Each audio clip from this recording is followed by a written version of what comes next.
Welcome to college tutor. I hope आपने हमारी previous video margin economics की सारी देखी हों, जिसमें हमने डिमांड के बारे में बात की थी और उसमें फैक्टर्स इफेक्टिंग डिमांड के बारे में, लॉ ऑफ डिमांड के बारे में सारा कंसेप्ट समझाया गया है। आज की इस वीडियो में मैं ले रही हूँ इलास्टिसिटी ऑफ डिमांड। डिमांड में आपने पढ़ा होगा कि 3 टाइप्स की डिमांड होती हैं: price demand, income demand and cross price demand. ऐसे ही 3 टाइप्स की इलास्टिसिटी ऑफ डिमांड के बारे में आज हम समझेंगे। तो फर्स्ट है प्राइस इलास्टिसिटी। प्राइस इलास्टिसिटी का बस अभी सिर्फ फॉर्मूला समझिए, ये सब चीज़ें समझाने का काम मैं आपको अभी करूँगी, सिर्फ रीड करते हैं। सो प्राइस इलास्टिसिटी में एक चीज़ होती है कि जो इसके साइन होता है, यानी कि माइनस प्लस, ये इतना मैटर नहीं करता। इनकम इलास्टिसिटी में ये मैटर करता है और क्रॉस प्राइस इलास्टिसिटी में भी वो मैटर करता है। प्राइस इलास्टिसिटी ऑफ डिमांड में फॉर्मूला जो होता है वो होता है percentage change in quantity demanded upon percentage change in price. क्योंकि ये प्राइस इलास्टिसिटी है तो यहाँ पर क्या देखा जाता है, डिमांड और प्राइस का रिलेशनशिप। ठीक है, अब जब आ जाते हैं इनकम इलास्टिसिटी पे, तो यहाँ पर क्या देखा जाता है कि डिमांड पे क्या फ़र्क पड़ेगा अगर हमारी इनकम पे कुछ चेंज आता है। So percentage change in quantity demanded upon percentage change in income. ऐसा ही क्रॉस प्राइस इलास्टिसिटी है कि मतलब क्रॉस प्राइस यानी कि अगर एक्स प्रोडक्ट है और वाई प्रोडक्ट है, अगर कितना क्वांटिटी में फ़र्क आएगा एक्स की, कितना डिमांड में फ़र्क आएगा एक्स की, अगर प्राइस ऑफ वाई बढ़े या घटे, तो इसको भी हम समझेंगे। तो यहाँ पर percentage change in quantity demanded of x divided by percentage change in quantity percentage change in price of y. ठीक है, so demand of x and price of y का इलास्टिसिटी निकाला जाता है। तो जैसे कि मैंने आपको बताया कि 3 टाइप्स की इलास्टिसिटी ऑफ डिमांड होता है, तो अब हम ले रहे हैं प्राइस इलास्टिसिटी ऑफ डिमांड।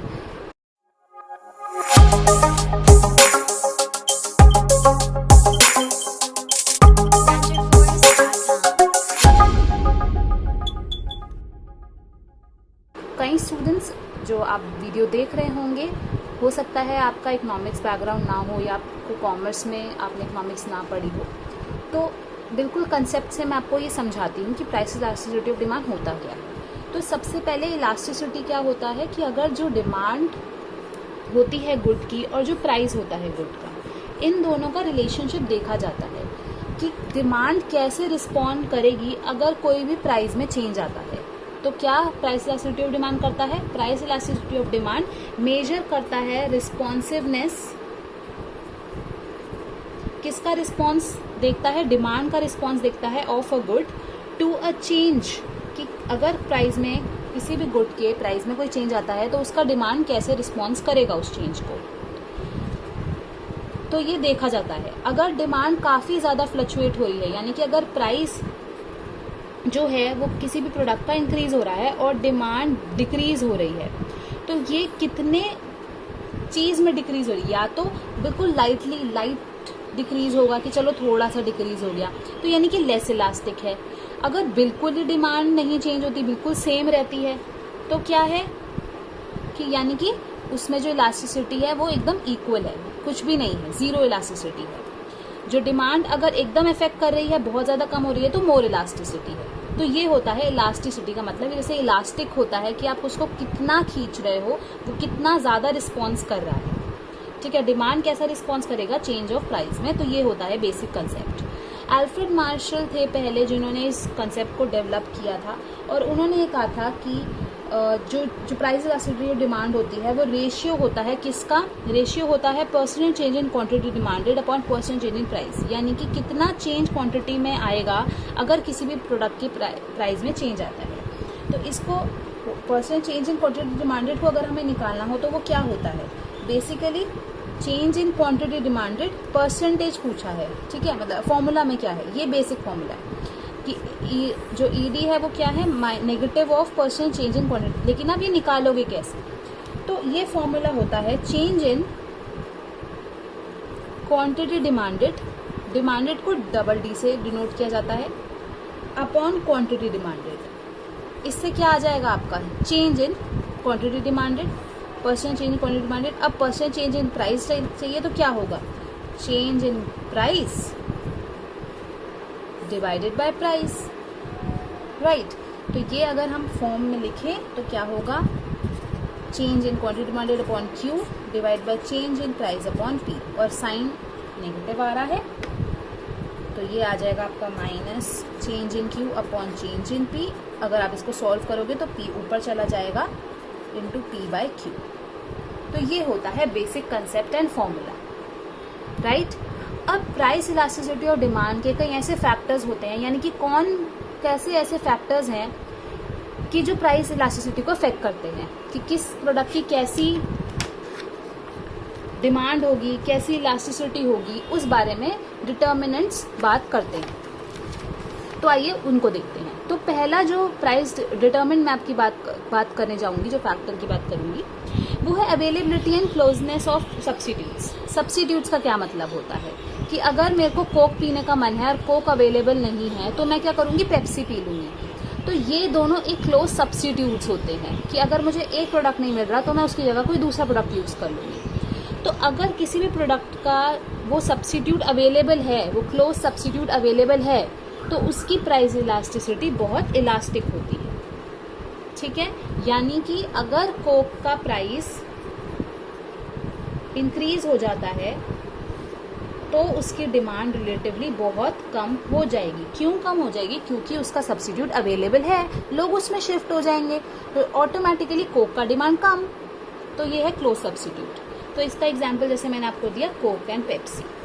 अगर ऐसा कोई प्रोडक्ट जिसका क्लोज सब्स्टिट्यूट अवेलेबल नहीं है, जैसे एक एग्जांपल आप ले सकते हो टाटा सॉल्ट का। टाटा सॉल्ट अगर महंगी हुई तो आप कहोगे यार कि टाटा कंपनी है, ये तो हम इतने सालों से यूज कर रहे हैं तो अब यही लेते हैं। तो इनकी इतनी इलास्टिक नहीं होती है, ठीक है, क्योंकि इनका क्लोज सब्स्टिट्यूट अवेलेबल नहीं है। ऐसा ही सेकंड डिटर्मिनेंट जो कहता है वो होता है adjustment time and availability of substitutes. Adjustment time का मतलब है कि अगर आपके पास सब्स्टिट्यूट्स अवेलेबल हैं उस गुड्स के, ठीक है, और आपके पास उतना टाइम है कि आप उसमें एडजस्ट हो सकते हो, तो वो, अगर आपके पास उतना टाइम है आप एडजस्ट हो सकते हो तो वो इलास्टिक है, अदरवाइज वो इलास्टिक नहीं। अगर आपको पता लगता है कि टाटा सॉल्ट का कोई सब्स्टिट्यूट आ गया है मार्केट में, ठीक है, सपोज करते हैं हम कि बहुत अच्छा सब्स्टिट्यूट आ गया है, लेकिन उस एडजस्टमेंट को, उस प्रोडक्ट को एडजस्ट करने में, उस प्रोडक्ट को लेने में आपको थोड़ा टाइम लगेगा। अगर आपके पास वो टाइम शॉर्टर पीरियड है, वो टाइम आपके पास नहीं है अवेलेबल, तो वो जो इलास्टिसिटी है वो तो फिर नहीं होगी। लेकिन अगर आपके पास पूरा टाइम है, अगर आप उस प्रोडक्ट में एडजस्ट हो सकते हो, तो उसकी डिमांड इलास्टिक होगी। Then luxury versus necessity. ऐसे कोई प्रोडक्ट्स होते हैं, ये तो आई होप आपने ये बहुत बेसिक टर्म पढ़ी हो कि हमारी नेसेसिटी गुड्स कौन से होते हैं, जैसे कि हम जो हमारे डेली लाइफ के होते हैं, जो हमें नेसेसिटी होती है, जैसे वाटर है, फूड है।